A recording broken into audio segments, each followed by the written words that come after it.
Boa noite a todos. Boa noite. Boa noite. Vamos elevar nosso pensamento a Cristo, para que possamos dar início a mais essa reunião de bênçãos, de misericórdia. Primeiramente, vamos agradecer a Deus por estarmos aqui, unidos em seu nome, buscando seus ensinamentos, a sua sabedoria. Peço suas bênçãos por todos nós, por todos aqueles que não puderam estar aqui por algum motivo, a todos que estão acompanhando o Evangelho de seus lares. Peço auxílio dos mentores espirituais nos trabalhos de hoje, para que transcorra na mais perfeita hora e para que assim possamos auxiliar a todos os irmãos que foi permitida a entrada neste lar, que foi permitido nos acompanhar, e a todos que ficaram como ouvintes do lado de fora. Que assim seja. Pai nosso que estais nos céus, santificado seja o vosso nome, venha a nós o vosso reino, seja feita a vossa vontade, assim na terra como nos céus. O pão nosso de cada dia nos dai hoje, perdoai as nossas ofensas, assim como nós perdoamos a quem nos tem ofendido. E não nos deixeis cair em tentações, mas livrai-nos de todo mal, que assim seja, graças a Deus.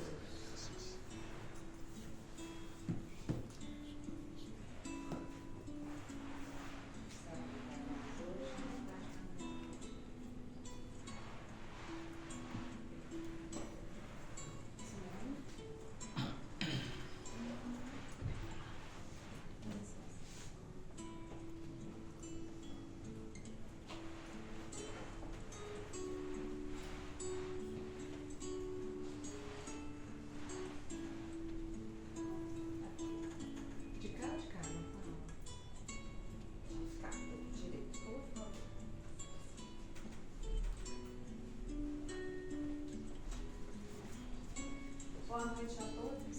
Boa noite. Boa noite. Que a paz de Jesus esteja em nossos corações, que possamos hoje compreender um pouco mais sobre a vontade de Deus em nossas vidas, possamos refletir e aprender um pouco mais sobre nós mesmos também. Caiu no capítulo 13.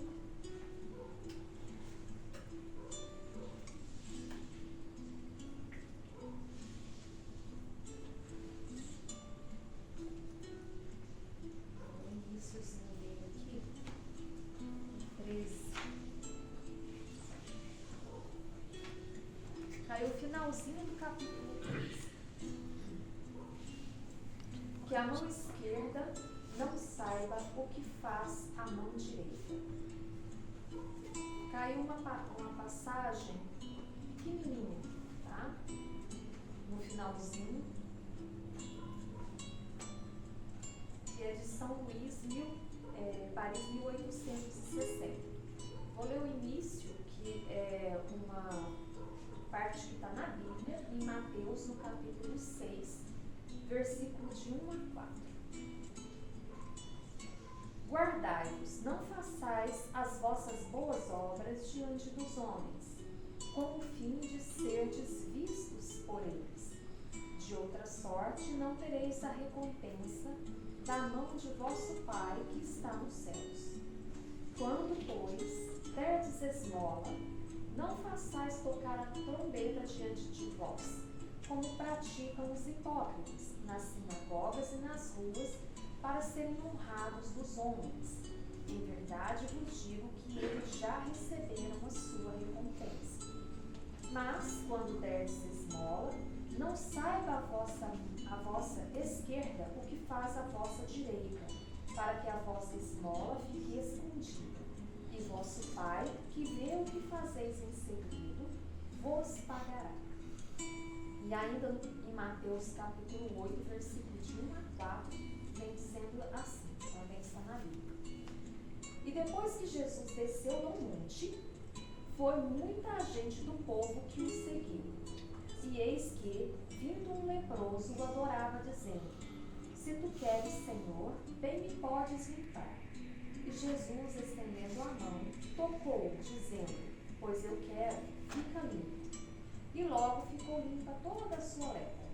Então lhe disse Jesus: vê, não o digas a alguém, mas vai, mostra-te aos sacerdotes e faze a oferta que ordenou Moisés para lhe servir de testemunho a eles. Então essas duas passagens, elas vêm, Kardec selecionou essas duas com a intenção de fazer uma reflexão sobre o nosso comportamento diante das outras pessoas. Qual que é realmente o móvel que nos leva a determinadas atitudes? Se eu vou auxiliar alguém, se eu vou dar uma esmola, que é algo material, se eu vou dar um auxílio, de qualquer ordem que seja, será que o que vai dentro do meu coração é realmente a compaixão, é realmente a firme intenção do amor ao próximo? Será que dentro de mim o que está me movendo é realmente sentimentos e virtudes realmente nobres? É uma reflexão que a gente não tem que ter para com a outra pessoa, mas com a nossa atitude frente ao outro. Porque aqui, veja que nessa segunda passagem vem falando de um benefício que Jesus concedeu e que ele pediu que isso fosse mantido em segredo.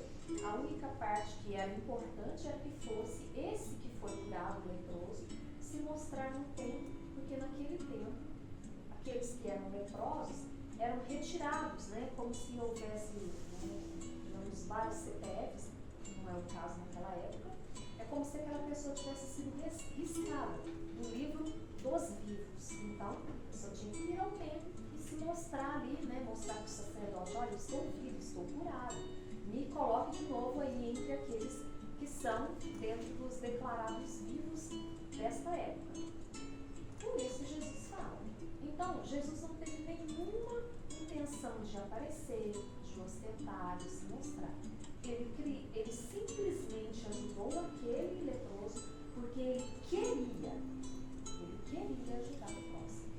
Agora, nessa primeira passagem, vem falando assim, guardai-vos, ou seja, tome cuidado, para que na hora que você fizer a sua boa ação, utilizar das virtudes ou dos benefícios que você tem em suas mãos em favor do outro, que esse benefício, que é realmente uma bênção divina, seja ela de ordem material ou uma aquisição espiritual sua particular, que são as virtudes que a gente vai desenvolvendo, que a gente não utilize isso em relação ao outro com a intenção de eu quero ser bom, mas com a intenção firme de que todo mundo perceba que você é muito bom.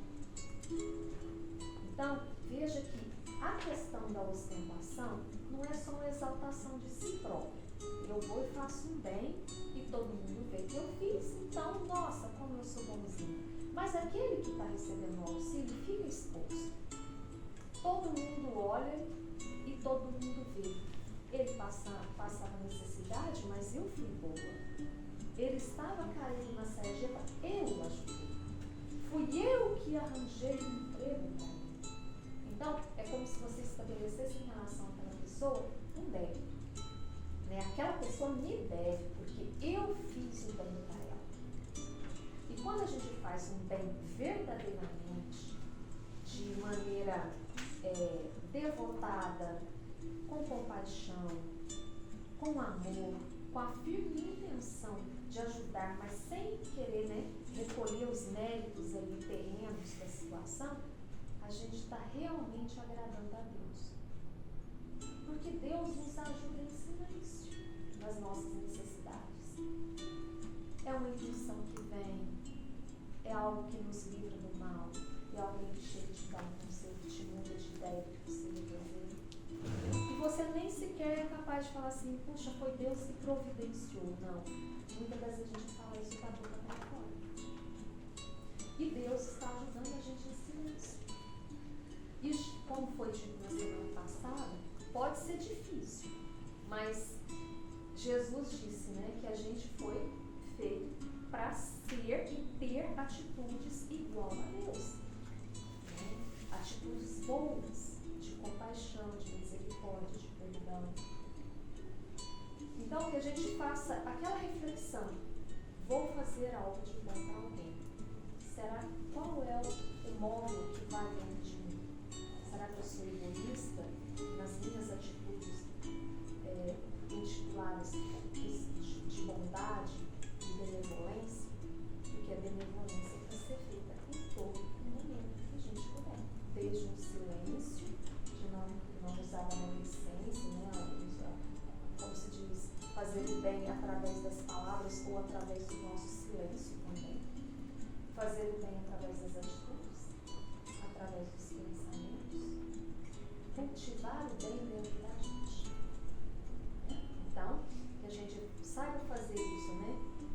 Que a mão esquerda não saiba o que faz a direita.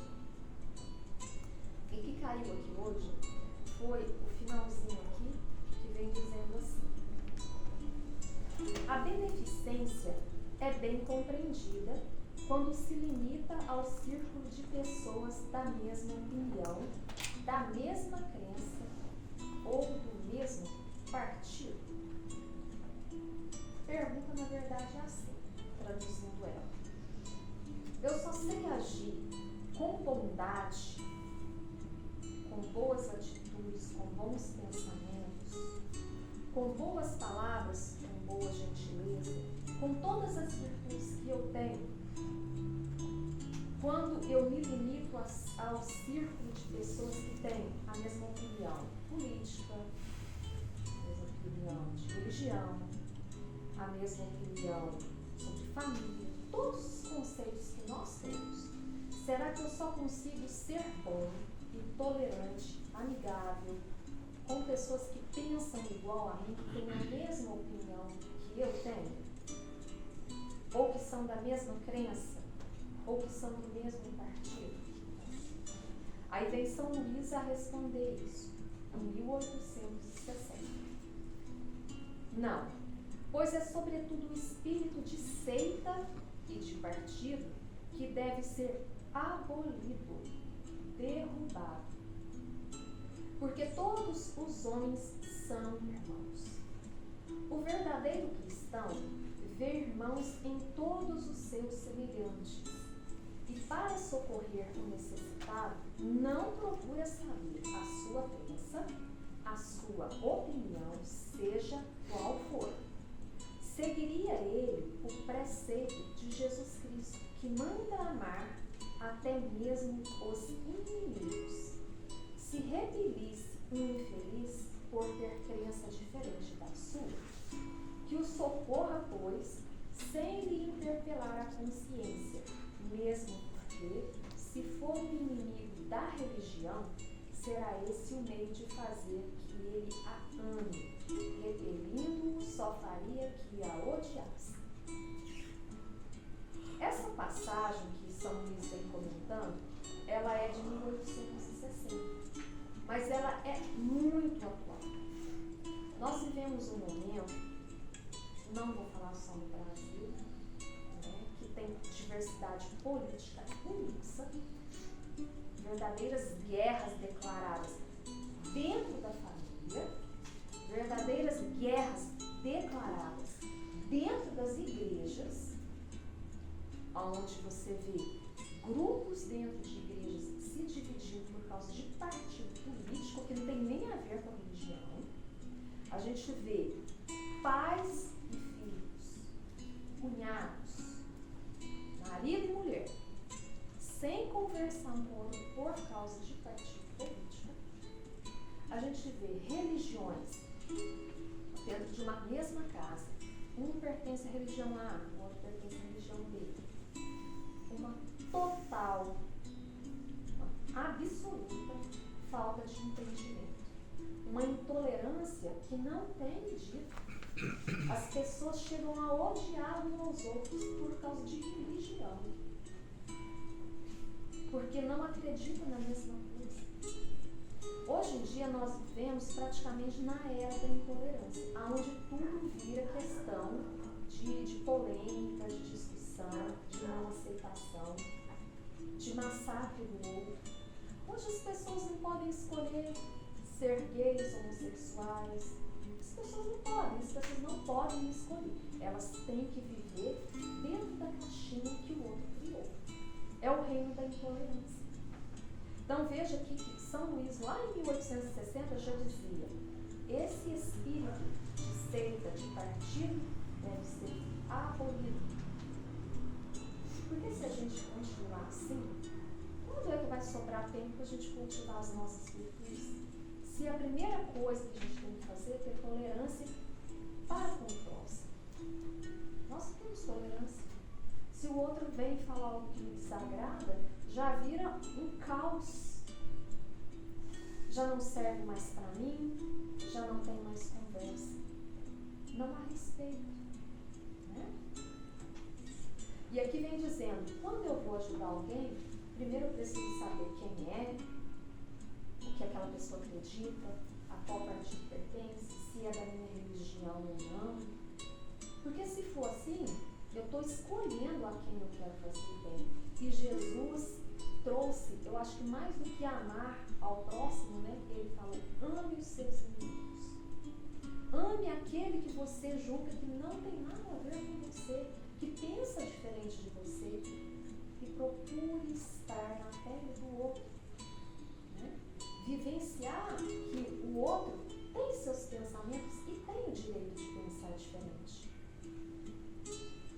E como é bonita a diversidade, seja de cor, de raça, de gênero, de partido, todo mundo tem um pouquinho de razão. Ninguém vai estar falando, eu pertenço a tal pensamento, sendo que ele acredita que aquele livro está totalmente errado. Não, ele acredita de alguma forma que aquilo ali está sendo por mais absurdo que pareça. E se Deus, que criou a todos nós, tem a paciência de ver a nossa lentidão em nos transformar, imagina nós somos tão imperfeitos que estamos com pressa que o outro seja perfeito. Então, não tenhamos pressa. Deus tem a eternidade para esperar. Eternidade. Então, diante dessa palavra aqui, eu acredito que fica para nós que nós somos muito infelizes, muito, se nós não amarmos o nosso semelhante, se nós não amarmos aquele que pensa diferente, se nós não amarmos o presidiário, se nós não amarmos aquele que faz o mal. Não estou falando para amar o mal, é a pessoa. Se Deus o ama daquela forma ainda imperfeito, quem somos nós que também somos imperfeitos? E quanto mais nós formos assim, violentos, intolerantes, agressivos, mais infelizes nós seremos. A tormenta começa dentro de nós no momento em que você já começa assim. Aí, pensa diferente de mim, não tem como. Eu vou fazer. Nossa, isso aí, nossa, não tem como, vamos combater. Já começa a inquietude dentro de nós. Nossa, ninguém está pedindo para a gente concordar. Se o outro tiver te forçando a concordar, ele não concorda se você não pensa daquela forma. Mas tenha respeito, tenha amor. Use de palavras comedidas. Não fique debatendo com aquilo que não vale a pena. Né? Então, a leitura hoje foi pequenininha, mas eu acho que assim cabe uma reflexão muito intensa da nossa vivência em família, em sociedade e principalmente qual que é o móvel que nos conduz para as nossas atitudes no dia a dia. Quando a gente acha que vai ser bom, benevolente, o que a gente realmente está fazendo de fundo no nosso coração? O que a gente está realmente planejando ali por trás das cortinas com aquilo que a gente vai mostrar aos outros? Alguém quer comentar alguma coisa? Acrescentar? Muito bacana a gente lembrar dessa questão, né, do querer ser bom, querer ser bonzinho, né? Aquele cidadão que chegou ao mestre, né, e falou assim, bom mestre, né? Porque dá a justificativa. Aí Jesus responde como? É engraçado que Jesus dá uma resposta bem ampla. Que é engraçado, ele mostra a distinção dele com Deus. Jesus, em várias passagens, ele afirma que ele não é Deus, né? Uma das passagens é essa. Ele fala: por que me chamais bom? Bom é Deus, meu Pai que estás no céu, né? Então isso para chamar a atenção que nós devemos, para nós, trocarmos isso, né? Então nós temos que trocar o bom por útil. Então vamos ser útil ao nosso próximo. Vamos ter utilidade para a nossa comunidade. Vamos ter utilidade para a nossa sociedade, né? Como nos taxarmos de bons? Olha, se Jesus, né? Se Jesus nos alertou sobre isso, né? Então, nessa passagem, ele fala sobre a questão da bondade e sobre a questão de que ele não é Deus, como em outras, muitas, inclusive na oração do Pai Nosso, né? Ele distingue bem, né? Nosso Pai que estais no céu, que estais em toda parte, né? Jesus taxativamente, ele ensina que ele não é Deus. Né? Então, uma é essa questão. E a outra questão, né, que a Simone levantou com relação a preconceitos também, é que nós temos, né, nós entramos na fase adulta, depois nós temos que entender, né, mesmo quando a gente vai fazer as terapias, né, constelação familiar, vamos fazer regressão, olha, tudo para quê? Para a gente resgatar o que em nós? A criança interior, o trauma que nós tivemos lá quando criança, a pureza. Então nós temos que entender que nós vamos resgatar a nossa verdadeira felicidade quando a gente compreende mais uma assertiva do mestre que é infalível. Ele deixa isso claro, né? Temos que não ser como as crianças, mas nos assemelharmos novamente às crianças. Assemelhar em quê? Ao esquecimento, a pureza, a transparência, né? Porque quando a criança tem preconceito, né? Quem que começa a colocar o negócio de azul e rosa, de homem e mulher? Ah, não quero que você anda com aquele menino lá não, que aquele menino tá parecendo uma menininha. Quer dizer, nós pais, né, é que começamos a incutir e a transmitir o preconceito na sociedade. Ao invés de nós criarmos, né, tendo confiança no nosso conhecimento, principalmente crístico, né, e entregar nas mãos de Deus e ter fé na criação de nossos filhos, né, e entender, né, que qual a origem da palavra criança, que cria, vem de criar, né, vem de pureza, vem de transparência, vem de verdade, né? A criancinha chega, nossa, titia pintou o cabelo de preto, ficou muito feia. Aí o pai, que é isso, menino? Né? Sua tia tá bonita, não sei o quê. Quer dizer, tá ensinando o filho a mentir, né? Nossa, vovó, não gostei do teu esmalte, que feio. Que isso, menino? Você não pode falar que o esmalte da vovó ficou feio. Estamos ensinando a criança a mentir, né?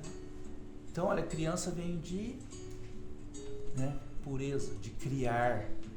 Eu já vi criança falar assim, Eu quero ser lixeiro para limpar a cidade. Que Nossa! isso? Tem que ser médico, você tem que sonhar grande. Então, mas olha a importância que a criança enxergou, né? Na higiene, na limpeza, na purificação, né? E vem, né? E quando, né? E imagina, né? E quando a gente entra, a gente não pode esquecer. Nós entramos, entrou na idade adulta. Adulto, qual a origem da palavra adulto? Adulterar, mentir, enganar, né? Então, olha, criança vem de criar, né? E o que é criado é novo, E é adolescente, inovar. o que é? Aborrecente. Aborrecer. Então, aí é que tá, né? Tem um código maçônico no seu artigo 9 que fala, né? Até os 10 anos, se Deus te concede a graça de um filho, tema do depósito que ele te faz. Até os 10, que ele tenha, olha bem, medo. Então, o medo tem que fazer parte da educação da criança. É o que vai moldar o caráter da criança, né? Até os 20, olha, que ele te respeite, tá aí a adolescência. Quando a criança, né, entra na fase de adolescência, nós pais ainda queremos mandar, ainda queremos, né, não respeitar as vontades já que começa a despertar no futuro adulto, que é a intermediação da adolescência. Que é quando o adolescente percebe que ele não é a extensão do pai. Exatamente. Ele é uma outra pessoa. Ele começa a se firmar como ser humano, né? E nós pais não compreendemos e não temos escola para isso, por enquanto, né? E a gente quer continuar deixar aquele adolescente como criança. Tem que fazer o que eu quero. Não, você vai usar a roupa que mamãe quer, você vai usar a botina que o papai quer, sabe? E interferimos já no desenvolvimento do si, né? De si, do próprio si, da própria personalidade do adolescente, né? E aí, né, conclui, né? E até o fim da vida, que seus filhos, suas filhas, sejam seus amigos. Então, olha, até os 10 anos, medo, até os 20, respeito, e esse respeito é mútuo. É o adolescente respeitar os pais e os pais começar a respeitar os adolescentes. E até o fim da vida, olha, que sejamos amigos dos nossos filhos. Isso é fundamental. É onde nós já perdemos o nosso filho para o traficante, para o bandido, entre o período da adolescência e depois de adulto, né? Porque aí a gente prefere cortar a relação com o filho, corta a relação com a filha, aquela coisa rígida, rigorosa, né? Quantos suicídios ocasionaram em jovens que ficaram grávidas, né, e suicidaram porque, nossa, minha mãe e meu pai, se souber, né, e tiram a própria vida, a vida de uma criança, né, pelo medo que tinha que ficar lá nos 10 anos. Olha que interessante, né? Então, que a gente aprenda, né, que a gente vai ficando velho e depois entrega as coisas nas mãos de Deus, vamos deixar fluir mais, né? Cada um assumir, né, o seu espírito, o que é realmente. Aí depois chega lá na idade, nossa, você viu o que fulano fez, mas ele era assim certinho, não sei o que. Não, não era, né? Ele fez uma máscara de si mesmo, né? E depois, fulano descambou. Por quê? Não, ele era daquele jeito, né? E foi feito uma compressão, né? É igual você vai comprimir numa mola, você comprime até certo ponto. De repente ela te joga com tudo para cima. Ô Theo, complementando a abordagem sua de criança, que é isso, a cria, né? Porque a ânsia é a esperança. A criança é a criação do homem e a esperança de dias melhores para ele, né? Então, reflete muito a personalidade dos pais nas crianças, Sim. até eles se tornarem adultos. Até assumir o seu. Né? A sua Então, missão. a tradução da cria e ança é a cria do homem com a esperança de um futuro para ele. Né? Completou. Eu criar com esperança. Todo pai tem É a uma criança. esperança que o filho dele faça alguma coisa que seja do agrado dele, não importa os outros. É por isso que o ser humano tem um livre-arbítrio e nem sempre acontece isso, né? É isso. Então, que Deus nos abençoe, que Jesus nos dê o discernimento, nos ensine com essas belíssimas lições e que nossa Mãe Santíssima nos acolha, né, nos momentos de choro, de dor, de dificuldade, em seu seio e em seu colo. Que assim seja.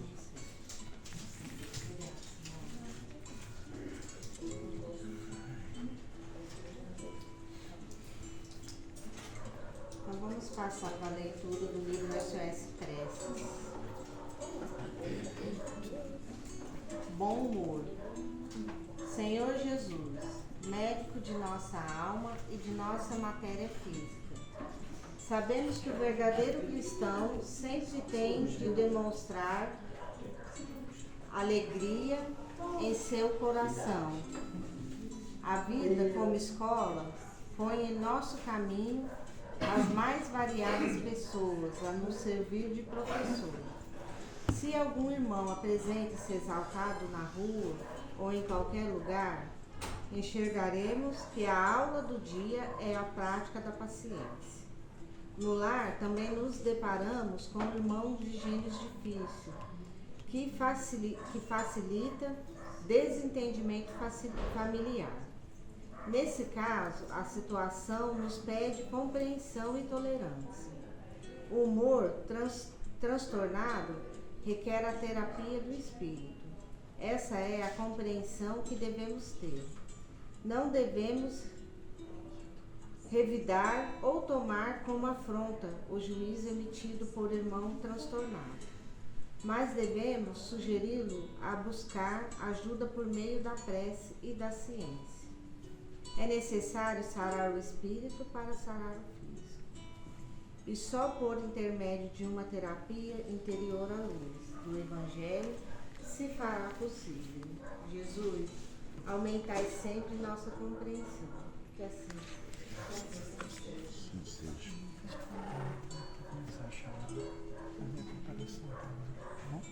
Deixa eu pausa, depois pausa.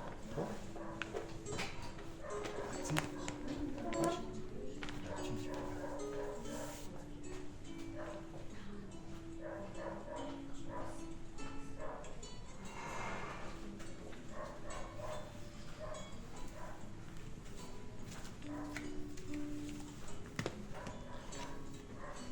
enquanto os médicos se preparam, para os pais, para dar sequência aos trabalhos, possamos continuar, os trabalhos aqui do lado de fora, começar os trabalhos neste momento. Primeiramente vamos desacelerar a nossa mente, esvaziar a nossa mente.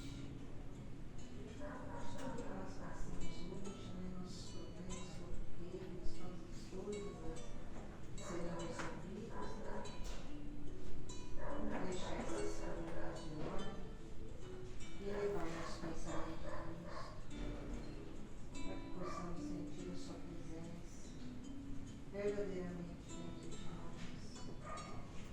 Possamos dedicar esse tempo totalmente a Deus, que é tão pouco, durante o período do dia inteiro. Entregue esse tempo a Deus, a Cristo,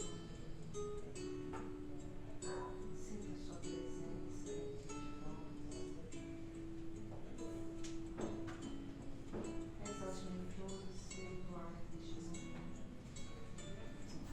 Que a vida passe em cada um de nós, revitalizando as nossas energias, fazendo a limpeza e alinhamento dos nossos chakras, para que assim possamos auxiliar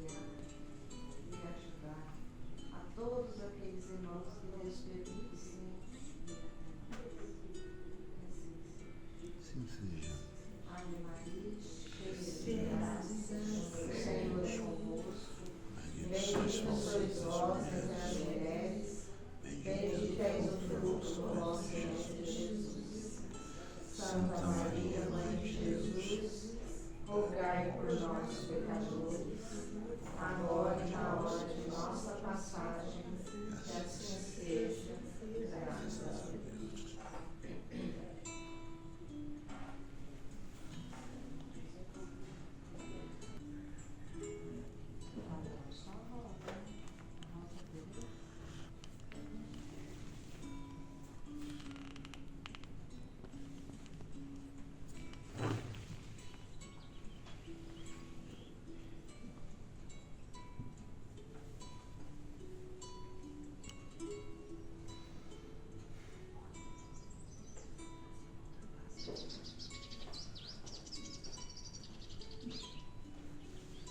Então vamos elevar nosso pensamento a Cristo para que possamos encerrar essa reunião,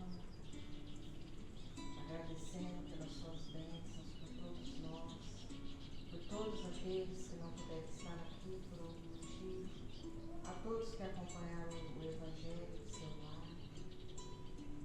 Peço as bênçãos de Deus a todos os nossos irmãos que estão nos hospitais, que estão enfermos em seus lares, a todos aqueles que estão passando pelo tratamento do câncer. Peço a Deus que renove suas energias, dando forças, aumentando a fé de cada um, até mesmo todos aqueles que estão ao redor daquela pessoa. Que Deus aumente a fé de cada um. Peço as bênçãos de Deus a todos os idosos, aqueles que são zelados por sua família, mas principalmente os que estão no lar de idosos. Peço as bênçãos de Deus a todas as crianças que serão o futuro do nosso amanhã, a todos os pais e mães de família, Senhor, principalmente aos desempregados. Peço as bênçãos, Pai, a todos os irmãos dependentes dos vícios, qualquer que seja o vício, a droga, o álcool, o cigarro, a comida, o sexo, o jogo, qualquer que seja o vício, Senhor, a bebida. Peço as bênçãos, Senhor, a todos os nossos irmãos que estão nas penitenciárias, que necessitam tanto da vossa misericórdia, Senhor Jesus. Mas peço também as bênçãos a todas as mãezinhas, né, que sofrem pelos seus filhos, sofrem por vê-los presos, por vê-los nas drogas. Então vamos pedir oração a todas essas mães que incansavelmente, né, a cada dia, peçam para que Deus interceda pela misericórdia e a conversão dos seus filhos. Que assim seja. Pai nosso que estás no céu, santificado seja o vosso nome. Venha a nós o vosso reino. Seja feita a vossa vontade, assim na terra como no céu. O pão nosso de cada dia nos dai hoje.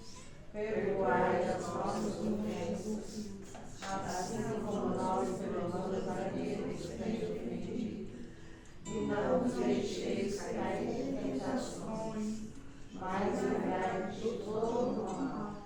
Que assim seja, graças a Deus. E assim, damos por encerrada mais essa humilde reunião de hoje, na graça do Senhor Jesus. Que assim